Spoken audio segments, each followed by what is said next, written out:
everybody, my name is Stephanie with Sew with Stephanie. The class that we will be doing today is a faux wrap top. Now, I'm wearing the faux wrap top that we're going to be making today, which features bell sleeves, a ruffle at the neckline, and wraparound ties to give you that true wrap top feel. But as you can see, you will not be left exposed when putting this top on. How do we put it on? It's a pull over top. So, once it's on, you don't have to worry about anything sliding out. Initially, this top was meant to be a nursing-friendly breastfeeding top as it can pull down for that easy access. But I felt that this top is super versatile for anybody that wants to wear a top that has that wrap top look without being fully exposed, as I mentioned before. As you can see that this top has the long bell sleeve option, and then it also has a short sleeve option with butterfly sleeves, which is the one that we're going to be sewing today.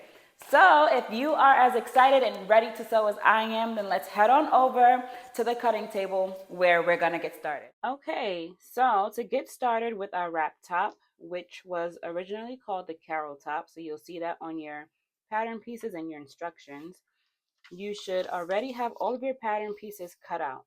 Now the first step that we're going to do is we're going to take our back neck facing, and we're going to serge the raw edge here, the curved edge,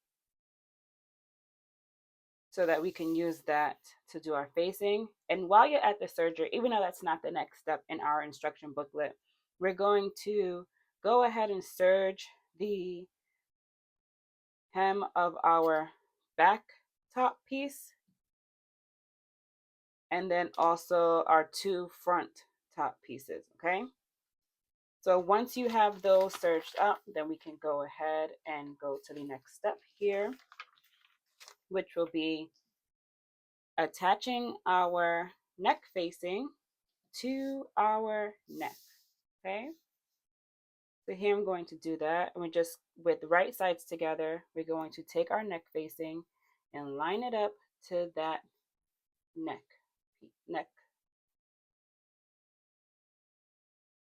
We're going to go ahead and pin along this inner curve here.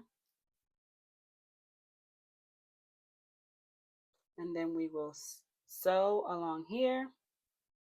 And then we will turn this on the inside after we sew it, but that will be the next step, okay? We will sew our neck facing using a 3/8 of an inch seam allowance, but you can leave these ends free, as that will get sewn with when we attach our front at the shoulder seams. So let's go ahead and sew that. Using a straight stitch, we're going to go ahead and sew our neck facing to our back piece using that 3/8 inch seam allowance there.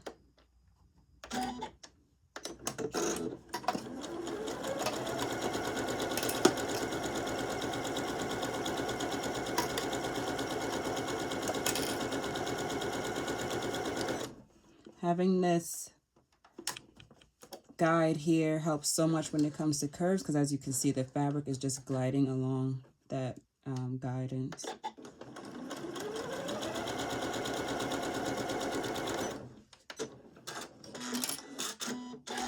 All right, so here we sewn our neck facing, and now I'm going to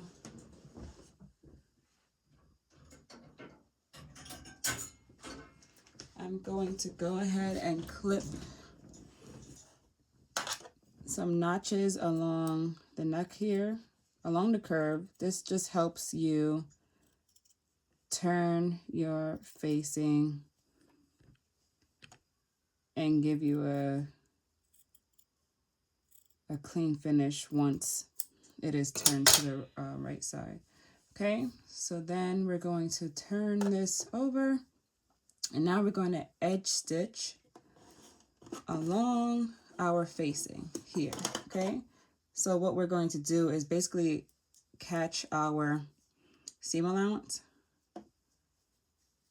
and we're going to sew that along our facing, right? So you can do that on the wrong side, which will probably be easier because you can make sure that you're catching that seam allowance. or you can do that with the right side, but I like to do that this way. So that's what I'm going to do next. I'm going to take my seam gauge out the way and just go ahead and sew that seam allowance down to my facing side. Okay. All right.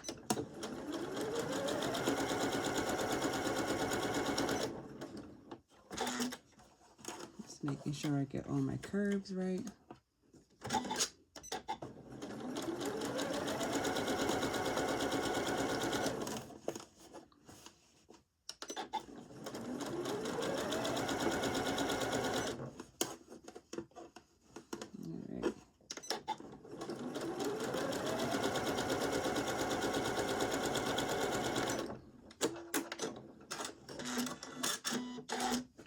Okay, and your neck facing should look like this.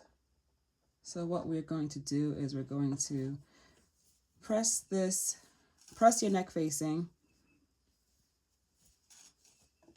and make sure that it is on the inside of your shirt, so against the wrong side, right? Because this is the outside of your fabric and it should look like this. So we're just going to press that down so that it lays flat. Okay. Once we have pressed our neckline facing, then we're going to go to the hem, still working on our back piece, and we're going to fold it up 5/8 of an inch. That is our hem seam allowance here, and I have my trusty see-through ruler here that tells me what 5/8 of an inch is between those two lines. So that's what I'm going to use. Easy, not too difficult, you know, and that will help me just go along here. And you can iron as you go, or you can also pin as you go, right?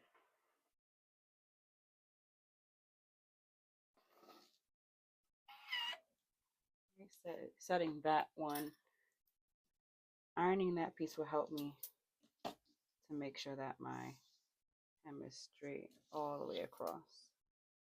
All right, so you're going to iron this down and then sew straight line along that serge edge here, creating your hem for your back piece. And so like I did before, while you're already going ahead and ironing this down and sewing that, go ahead and do the same for your front pieces, right? So your front pieces should look like this, right?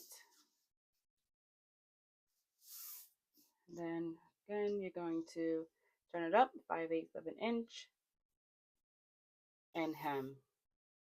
Do that for both of your front pieces.